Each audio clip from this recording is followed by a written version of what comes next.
જ્યારે મંદિરે આવીએ ત્યારે આપણે પહેલાં શું કરીએ? મહારાજના દર્શન. અને દર્શન કેવા કરવાના હોય? મહારાજના નખશીખ દર્શન કરવાના હોય. મહારાજે કેવા રંગના વાઘા પહેર્યા છે, કયા પ્રકારના પિતાંબર પહેર્યા છે, એવા દર્શન કરવાના હોય કે મહારાજ આપણા મનમાં વસે. પણ અમુક વખત શું થાય કે આપણે દર્શન કરતા હોય અને આપણું મન બીજે ભટકી જાય. અને અમુક વખત પૂજામાં એવું થાય, આપણે પૂજા કરતા હોય અને કોઈકનો મેસેજ કે ફોન આવે, આપણું મન પૂજામાં ના રહે, ફોનમાં રહે. એટલે ટૂંકમાં મહારાજનું મન, મહારાજ આપણા મનમાં કેમ ના વસાવા? મહારાજના વખતમાં સંતો પરમહંસો હતા, એ મહારાજની સ્મૃતિ અખંડ રાખતા. મહારાજ જેટલા વખત દર્શન આપતા, જેટલી વખત એમને મળતા, એમની નાનામાં નાની લીલા હોય એ નોંધ કરતા. અને જે ભાવ, પ્રેમ ને ભક્તિથી એ મહારાજને દર્શન કરતા, એ જ એવો ધ્યેય આપણે રાખો. હવે આપણે કીર્તન સાંભળીશું પ્રેમાનંદ સ્વામીનું, અને આપણે જે ભાવ, પ્રેમ ને ભક્તિથી આપણે ઝીલશું. મને વસ્યો રે, મને વસ્યો,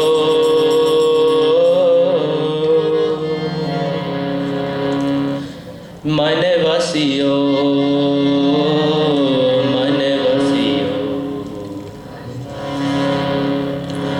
મને વસ્યો રે મારે, મને વસ્યો સહજાનંદ માને, મને વસ્યો, મને વસ્યો રે મારે, મને વસ્યો સહજાનંદ મારે, મને વસ્યો, મને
વાસીઓ